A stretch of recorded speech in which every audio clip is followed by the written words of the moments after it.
Welcome to Cartoonist Kayfabe. My name's Ed Piskor. I'm Jim Rugg. Big Guy and Rusty the Boy Robot is going to be the topic of discussion today. Frank Miller, Geof Darrow. But first, what do you have, Jimmy? I have patreon.com/Jim Rugg, where I post my out-of-print zines and mini comics, and this one is a catalog of ballpoint pen drawings from an art show I had. Catalog's long been sold out, but you can get a high-res download of this now on patreon.com/Jim Rugg. I also post lots of original art. Pittsburgh view from coming out of the Fort Pitt tunnels. Geof Darrow amount of detail in that piece. There you go. I post lots of original art, process stuff. A lot of what we cover on Cartoonist Kayfabe, you get to see that version of me talking about my own comics that way. So you can find all this and more on patreon.com/Jim Rugg. I don't provide the 3D glasses, though. You're going to have to come up with those yourself. I'm just resting on this because Geof Darrow is a Kayfaber and I want him to see this, man. And I bet you he's got some 3D glasses handy. Yeah. He's at least has Shonen Warriors and Mazinger figures and stuff. Red Room issue 1 is going to be coming out in stores on a monthly basis beginning in May 2021. That's just like 6 weeks from this recording, man. Very excited. 6 figures worth of people have put in their pre-orders. Did I say 6? Yes. No, 5 figures worth of people. 6 is what we're aiming for. Yeah. We riot if we don't hit that big mark. Certainly goosed by the variant covers that have been helping get the comic out there into the universe, which makes me happy because I know that all I need to do is get somebody to read it, and they're going to be down with the Red Room.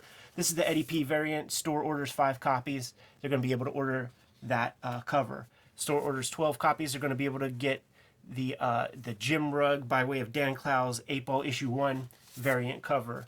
The Peach Momoko variant hot ticket item. 20 copies has to be sold in order to unlock this one. And she's a Cottage Industry, or should I say was, because she's now exclusive to Marvel Comics with her Demon Day story and whatever else she's going to be doing in the future. I'm not going to see many variants from her. But stores have been investing heavy. And if you do so, get 1,000 copies, going to draw you a fresh cover. And this is Third Eye Comics, Maryland. Guy owns like a chain of maybe five shops or so, spread around Maryland and Virginia. So this is the Third Eye exclusive. Word was out on the streets after promoting these. A couple other shops got on the hook for their 1,000 blast, man. So we'll be showing those covers off on future Kayfabe episodes, man. But get it while it's hot and get it put on your pull list. Jimmy, let's talk. Big Guy, Rusty the Boy Robot. The second kind of collaborative effort between Frank Miller, Geof Darrow. First being Hard Boiled. I came to this pretty late. I did too. I didn't buy this fresh when it was released. As you can see from the, you can see all of our price tags from buying aftermarket copies. This is the era, like, it's mid-90s. We're kids still, man. The market's collapsing. Money is a premium for us personally. So there was no way I was going to be able to buy a $5 comic, man. I was saving my $1 every day for school lunch to get comics at the end of the week when comics were $1 and then $1.25. Can't use a whole week's worth of lunch money to get one issue of this.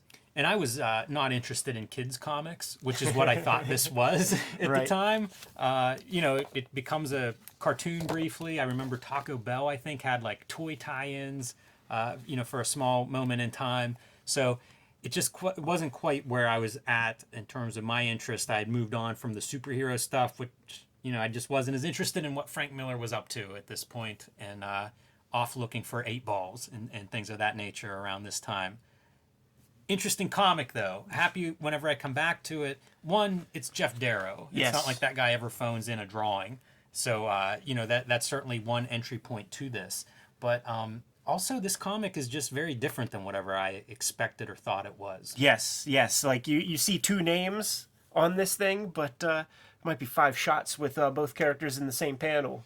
Yeah, it is not the team up that you expect from this cover. It's almost the origin of how the team gets formed. Yeah.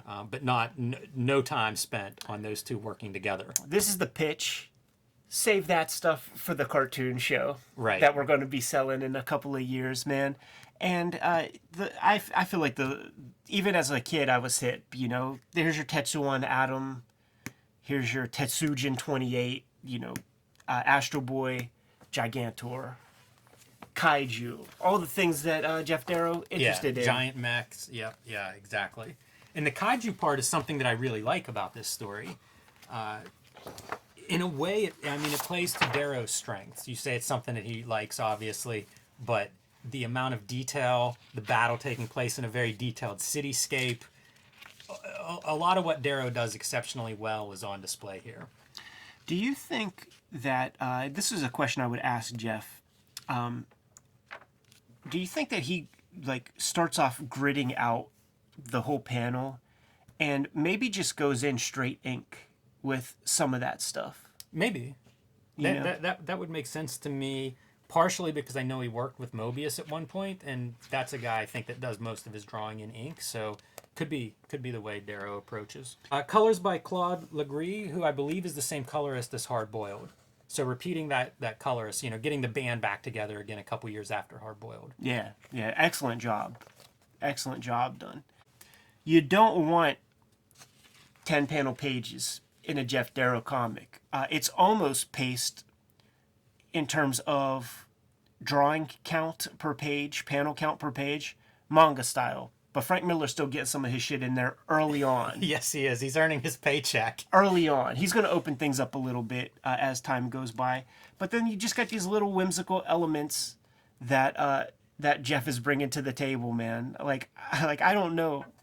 Let's see the script, Right. Is there a little monkey sitting on a dude's shoulder?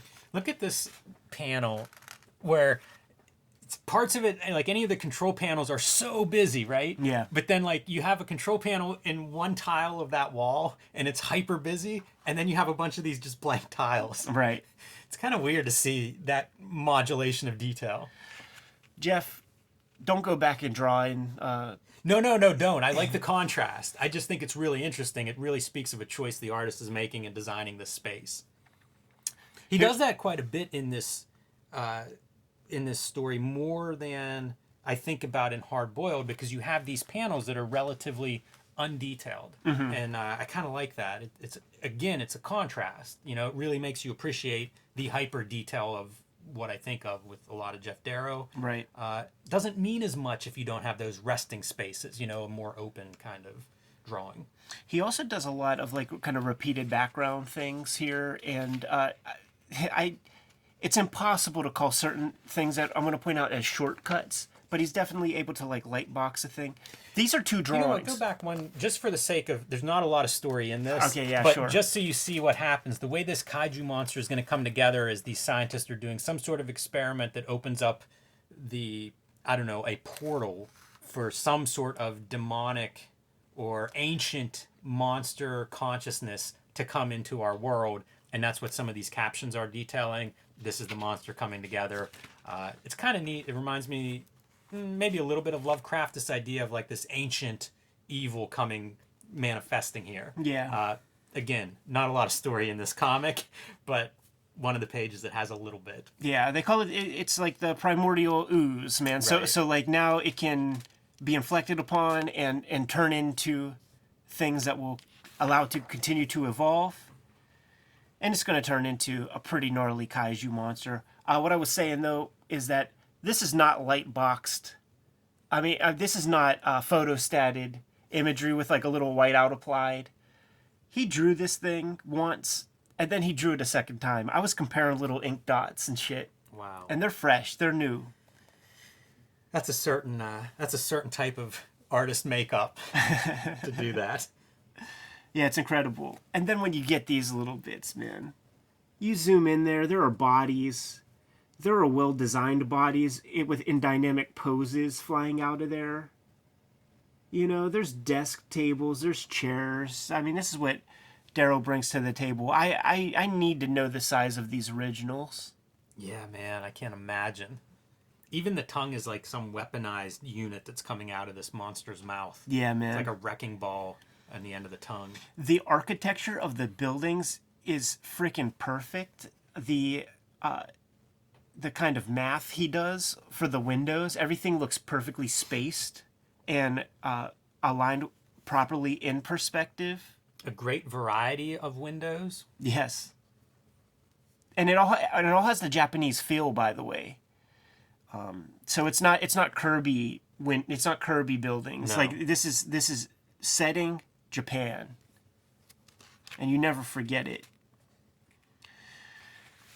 You really do get the sense that if there was a conversation between Frank and Geof Darrow, the conversation would be, Jeff, what are your favorite things and what do you want to draw? Like, there's that famous photo of Geof Darrow in his studio, and you could take a look at the walls and you could see the shelves and stuff. And he's got every Shaw Brothers video. He's got, so that'll be the Shaolin Cowboy part, but there's kaiju statues and shit like that in there. He's down with this kind of thing. I like this kaiju design too. There's a lot of that in movies, and with CGI, I'm often disappointed in some of the creature designs. Yeah. I like this design a lot with the 6 limbs that this character has, the super long tail. It all works for me. Yeah. Still retains like a dinosaur kind of aesthetic, man. So it's something that we know and can sort of relate to. All the cars and vehicles being trashed and also cluttering the streets as pandemonium breaks out. It's perfect. Like for a Geof Darrow kind of sensibility, like let's have a giant monster destroy a whole city. You know, that's upping the stakes from Hard Boiled when it's just a car chase amongst 2 warring vehicles. Let's have unstoppable force, immovable objects, and see what happens. This stuff's pretty great, like going in the mouth, these people that he's eating, and then going into the digestive system. Just getting eaten by the belly acids and stuff. Great horror moments. And then spitting them out as they turn into stuff. Yeah, that liquid that's coming out and, I don't know, mutating these people. Man, it looks good. The like the big street scenes where you're seeing this stuff splashing on people and on the ground. Fascinating where, like, because he's so detailed, right? He puts so much stuff in there, but he's also comfortable allowing these negative spaces to exist also. And that's sort of a difference. Like, there were a lot of like apes, like people trying to crib the style, you know. A lot of Avatar comics would have this kind of thing. And that's one of the pieces that they would miss. Their whole page was just gray. Right. With no kind of negative space at all. But Darrow knows where to put it. This reminds me a little bit of like an adult Where's Waldo or some kind of really detailed adult book to look through, because it's so loaded with all of this stuff you just stare at it, right? Totally. And I love all of the signage, all the stuff that's on the buildings, like the mascots and the titles and the neon, all of that stuff I'm a big fan of. This is that thing too, man, where the image like works at every level you're standing or looking at it, because they're like little dinosaur dudes right here that are 3 inches tall. Yeah, there's a dude about to like mount a lady. Yeah, that stuff is awesome. All of the character designs are fun to really zoom in. I've been admiring this guy with 3 eyes and like horns coming out. Pretty rewarding to go through this and just stare. All right, the military has to be called in. Shit's getting fun. It is. Get a nice silhouette from the gunship point of view. So good. All of these different points of view, I think, work really well too. Very rare do you see much black being used from Geof Darrow. So that sticks out like a sore thumb. He does in the Shaolin Cowboy series, like the inside covers, he does silhouettes, and they're like this, where it's like hyper detailed silhouettes. And if you're a fan of silhouettes, if you're a fan of that kind of detail work, it's really nice to see, because, as you say, he doesn't do it very often. But one of the few places I can think of in the comics that you see one. And then I think this page works really well for that same thing of just, it's a little bit of a different point of view, and it creates some depth, which all of his illustrations don't go for, or they do it in different ways, like that street scene where everything's kind of parallel and depth is created through size or whatever. Here you're getting more of a perspective treatment to create that depth. This is amazing. Like, if you were to show us your work, how you figured out this math problem. So you have the perspective of the actual background. That's one set of grids. Now you have to set, because all of these chaotic helicopters are in beautiful perspective. So now you have to set new vanishing points for each of these to get them to fit in perspective properly. I don't know if he's faking that. It doesn't look like it. It all looks right. It's a great illustration. Yeah. Yeah, I don't know. It's funny to think about. He does some weird stuff with the helicopter blades too.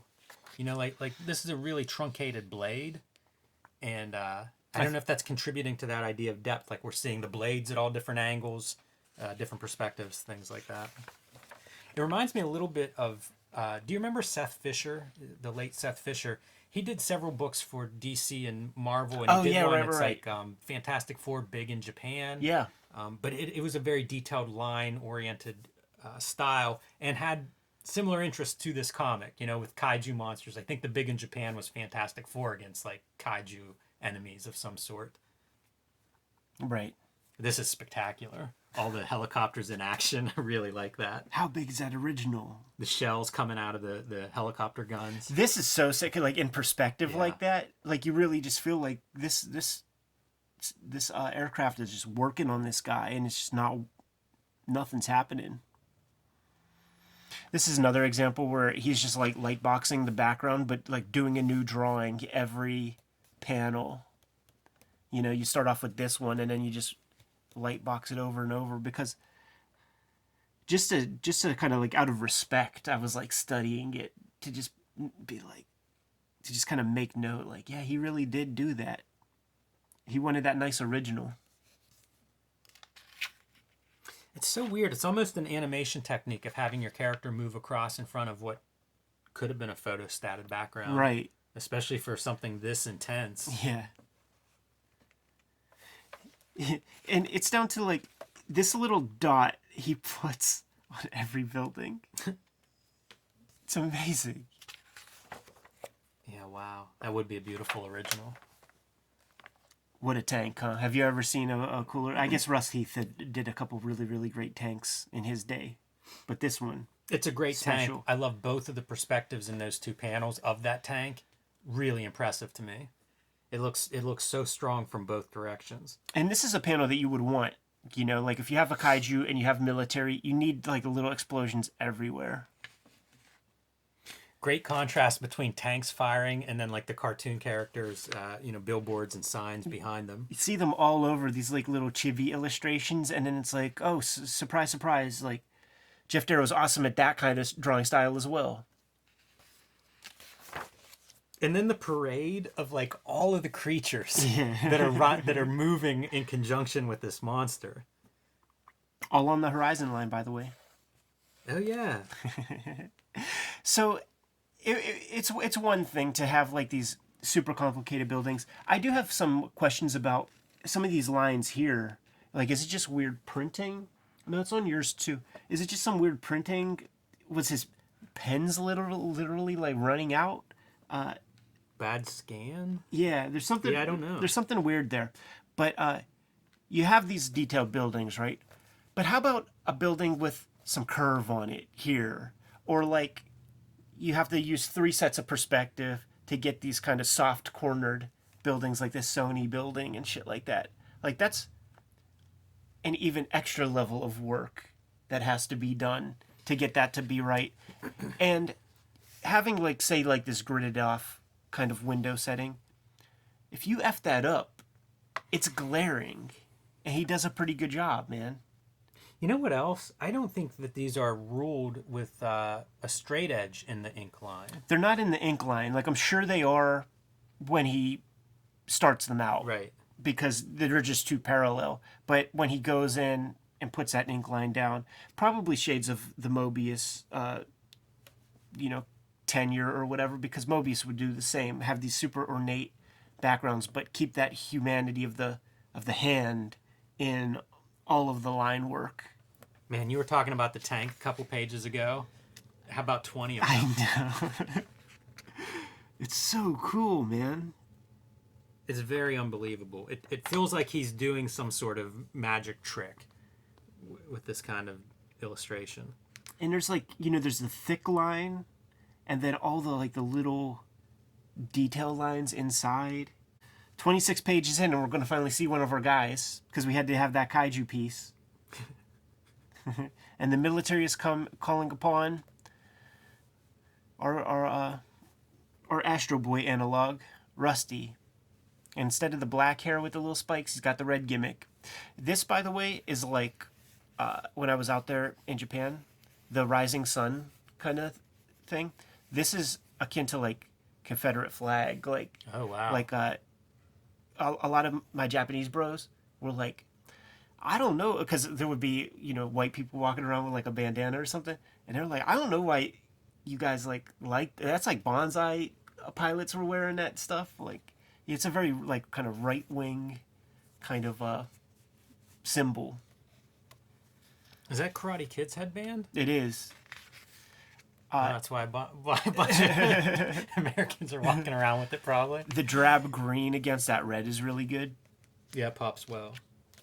I don't know what these suited dudes are, but they look cool. Yeah, it's cool because they're at the end of the line, and this is one of those bits where you can't call it a shortcut, but Darrow has his figure, and they're standing in a line anyhow, so it's just like repeat that figure, but like these are all drawn differently, and it's a row of dudes. They're all different fellas. Set you off. I love his little flying takeoff moment, like this bottom tier. Yeah.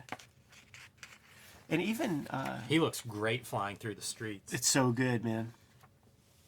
And it's that great trick, like have the brightest like red, associated with him right there in the middle. Yeah, and man, I love these close-ups because they show off the lettering, like the neon and the electric lights. Jim, there were people in these office buildings doing stuff. Oh yeah, I didn't notice that before. Wow.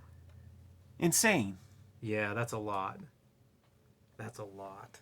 This is like a Street Angel's dog kind of composition from that first one, when she's sliding and running that knife down him. Field dressing that little gimmick. It's quite a tale. Little Rusty, man. Let's see what he gets in. Not much. What's real funny is like he's thinking this like long set of thoughts all the while, traveling through the air, looking for something to smack into. Yeah, man.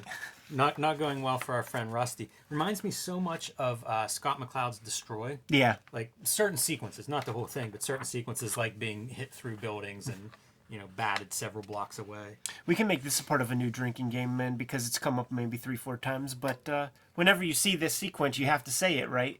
Godzilla Bambi. Yes. You have to say it. Yes, you do. That's classic. It's really great though for scale. The other thing that if you're going to do kaiju, you got to figure out how to do that scale. And this is definitely a strength of this comic. There's a lot of sense of like the size of the city as well as the monsters, as well as little Rusty being his scale's a different direction, but yeah, I mean that's fantastic. That little Rusty there. It's really funny to see Rusty too standing in front of these buildings that have like mascots and characters and stuff that are in line with the same design. Right. Man, what a big giant foot. So Rusty was a failure, man. Didn't take long either. And the Prime Minister, this is where shit gets a touch weird. Yeah. Where the Prime Minister, he's out of options. So he's got this little buzzer gimmick, man. Just got to call in the big guy. And this is where it beams from a satellite, and we know part of certain agreements after World War II that Japan doesn't get to have battleships like that, man. So they're calling their friends to the west to save the day. Begin issue 2. I like that title, Splash. It reminds me of all the movies that I would watch with aircraft carriers, or even maybe G.I. Joes and stuff. Like seeing all of that detail in that terminal on the aircraft carrier is really cool. And I like the smoke opening up as he's like being raised. I'm so curious about like just Darrow's production process. Like how much work goes into this. Is the 90s. This is low resolution photography, and like what books do you get where you get to see these things so clearly and precise? Because this all feels right. Like what percentage of these images are you faking? Because it looks like zero. You know, it looks all accurate. Badass first image of a big guy in that little bubble, and his takeoff is dope because you don't even see it. How you just see the smoke trail. Yeah, he comes off really cool in this intro sequence. Then you got General Patton there, saluting our guy off as he heads over to I like the way the Hermit Island. His flying ship looks from the front, being just a round circle as he's coming in. Yeah, it almost has a face to it. A little smile. It looks like a Jim Woodring, Totally. Frank person. Yeah, totally. The face design. And it's like a dirigible. Just dropping bombs. Carpet bombing, dude. I love the smell of napalm in the morning. On these little kaiju characters. You really get a sense that this dinosaur just got distracted from eating a train full of people with the sweeping kind of like people as crumbs kind of Yes. motion. Yeah, there are a lot of bodies in there if you zoom in. All colored individually and stuff. Look, he's yelling deploy. All I see is destroy. Yes. This is just a sequel now at this point for me from McLeod's book. It's funny to see this level of destruction in bright colors. Because the other thing is we see all these movies and they're always dark. Yes. It's always so dark. And here you see like big guy flying around and this monster just breathing fire through buildings, and it's like, wow, man, there's a lot of damage happening here. And part of it is because of the bright, candy coated colors of this thing. Choreographing some pretty great sequences here. Yes. That's not easy to do. I mean, that requires a lot of thought. Yeah, and especially with this level of detail and perspective that's being drawn. It's one thing if you're kind of faking everything and, it's just a big rectangle. But man, you're seeing these same buildings drawn from a couple different angles. You're really giving yourself some heavy lifting. Some of the designs here on the big guy stuff, it's like, 50s Cadillac kind of aesthetic, futurism or It's whatever. a nice way to, again, break up that detail and create some depth. Like bring the fuselage of this thing in close up. Show us the chrome and the nice clean surface compared to all the building windows and details behind it. Heck of a worm's eye view, huh, Jimmy? Very strong. That's so cool. Jams it right in that damn dinosaur's nose. Yes. The dinosaur even has emotion. It's a little fairly surprised right there. That's a great eyeball. Great reaction shot. And props to the colorist, man, for pulling this stuff out, man. Because it's a thankless job. Yes, it is. We don't know that colorist's name if we don't look at that credits. Yeah, it does not look easy. And this is a cool kind of red herring because you just automatically think, oh, you just blew that dude's head up. Yeah, it's another great sequence. It's a great worm's eye view. Repeating that from previous spread, perfect for showing the top of his head exploding, and then we see the impact of him crashing into a building. You still get that gigantic scale. So cool, like the level of thought on Darrow's illustration, where this is the explosion where the point of impact. Mm-hmm. And the trail of the smoke as it goes down, like that's a thoughtful illustration. He looked at some explosions to see how that shit worked to draw that piece. Yeah, it's good. There's still a couple of cars being kicked up too as his tail thrashes around as he's falling backwards. And here come the mobs, man. Here come the homies. And this is when you realize that the big guy scale isn't that big. Right, I'm looking at him next to that green car. Yeah.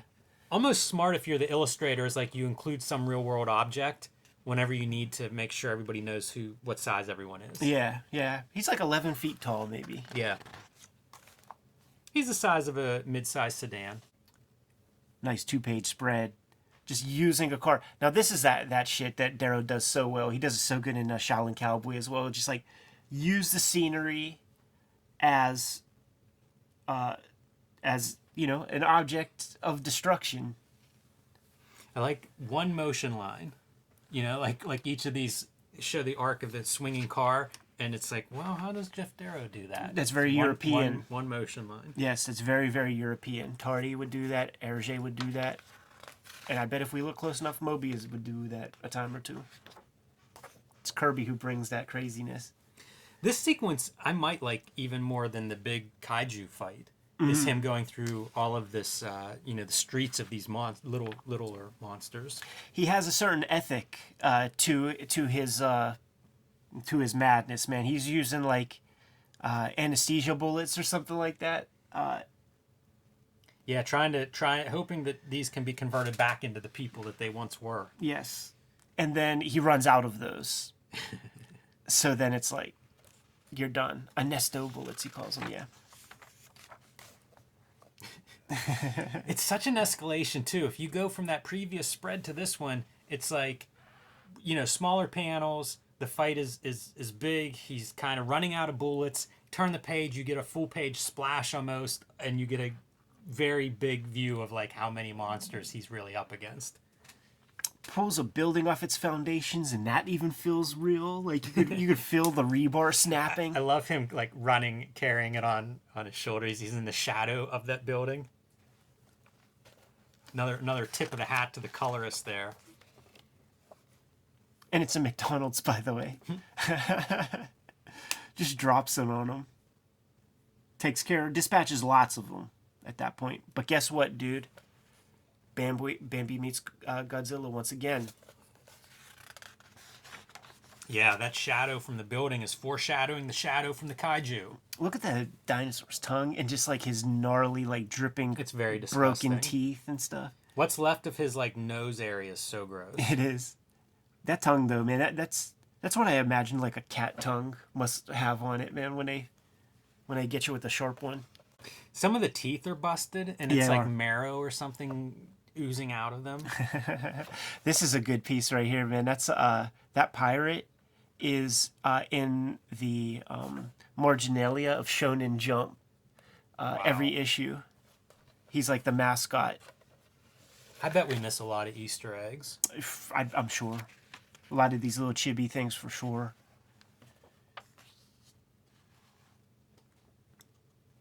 Throws that monster through a building. But a little bit of that primordial goop, a little bit of that Pepto-Bismol from inside the monster, got on our guy, and it turned his arm. To me, this is Tetsuo.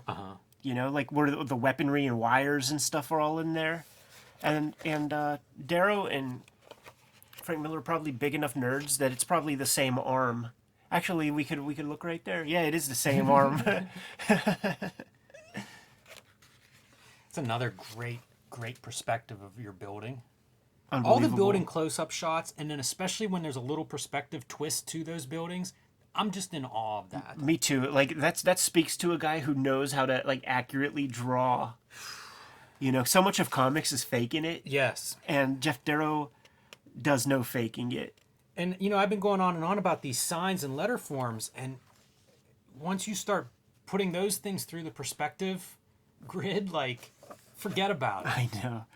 Here we have your DeLuca page with big guy falling, dealing with his arm, which ultimately is going to have to be severed. Dude, dealing with his arm, but then also I think being affected, like hitting wires and stuff on the way down, because his fall is like twisting around. Like he's not falling straight down. Right. His trajectory changes because he's hitting different things. It's unbelievable. Yes. He's doing... To become a legendary cartoonist, you have to do the things that the other cartoonists are not willing to do or might take shortcuts on. And that's what we're looking at. Page after page is a guy relentlessly thinking about his story and acting accordingly. He cuts off his arm, and then what that like remaining parts is now this sentient thing that's still battling him. Yes. Knocks it through that truck, and that's a great little image. Giant monster still coming, punches him through the street. I'm just excited to get to this part right here, where he's down there in the subway. He tells everybody to go away. We don't know if they're still in there or not, man. But he plays around with some gizmos, attaches it to his arm. So now Big Guy has a whole train that he can use as kind of like a noose, a whip, whatever the case may call for. Yeah, that's some serious improvisation right there. Very and has visual. to yank it up through the street. Yeah. Bring it topside where you can use it. Great directional device Indeed. for storytelling flow. It really creates a lot of motion and movement. Yeah. Coupled with the colorist skill, man, at just like this train is the blue piece, is the royal blue piece. So when you see it, it just snakes around the page. More of that great perspective signage, this time from behind and above. It would take me 2 weeks to do this page. You know, it might have taken him 2 weeks. Like that's. I guess it's possible. That's the thing that I do think that like we have to realize. You know, when you see Jack Kirby draw, the few videos and stuff that exist, he's not going very quick. Like he just is putting the time in. You know, this is before the iPhone. You know, Geof Darrow ain't checking his tweets. That's true. In between this shit. It's like, go watch your Shaw Brothers movies. Fucking draw these pages. Zone out. At a certain point, I would wonder if it, like, I feel a kind of like a meditative state at times when I work. And I wonder if Geof Darrow, like, just goes into flow state and while he's working on these pages and just time flies. Yeah, that's a good point. I feel that a lot, like those ballpoint drawings totally were that, where it's just, I don't know, enter a different brain frequency or something for those. Very possible that he has some kind of experience like that.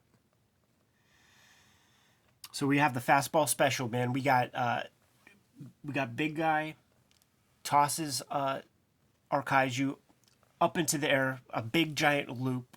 Doesn't toss him high enough that he just floats off into space. That fucker's coming back down, but the red, white, and blue going to use one of their nukes on him. Right in his mouth, right in the gullet.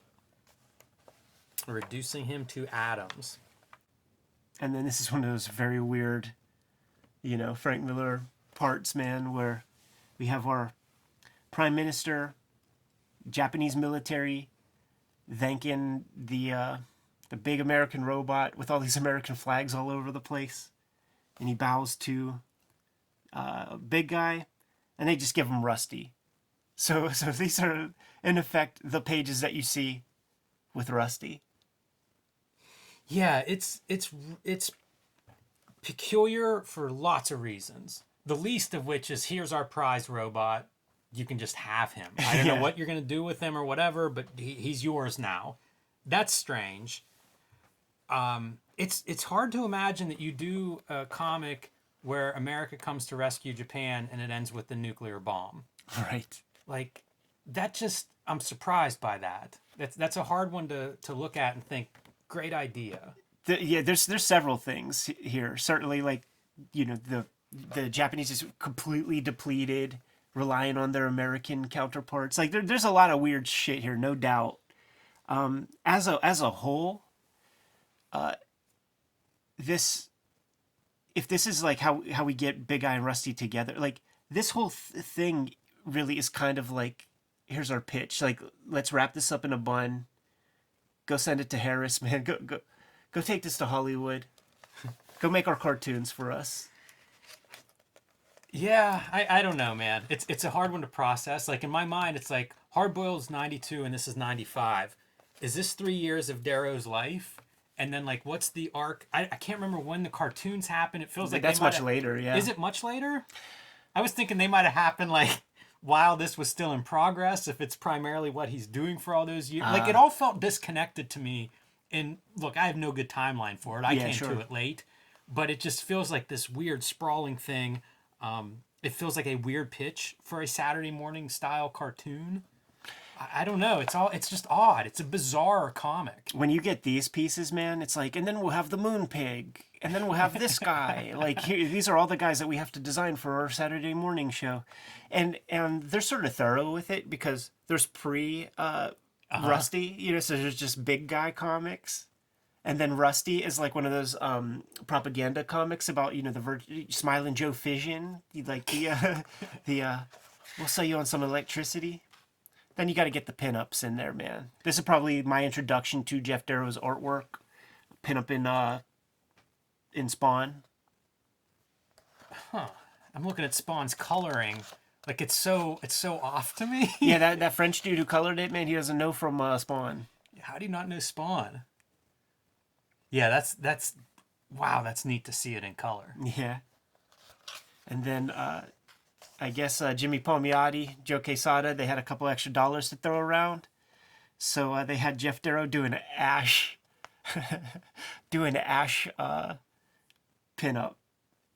Wow. And I laughed because it's like, it's not like Geof Darrow could dash this stuff out. So he had to spend like a week doing an Ash pinup. It's so funny to think of this as an Ash pinup too. When you said that, I'm looking around, I'm like, where's Ash? Where is he? Ash. Ash, I That's know. hilarious. It's so ridiculous. Wow. It's funny.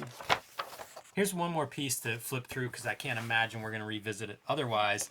But Dark Horse Presents, I think, Volume 3, I want to say, leading off with a big guy, Rusty story.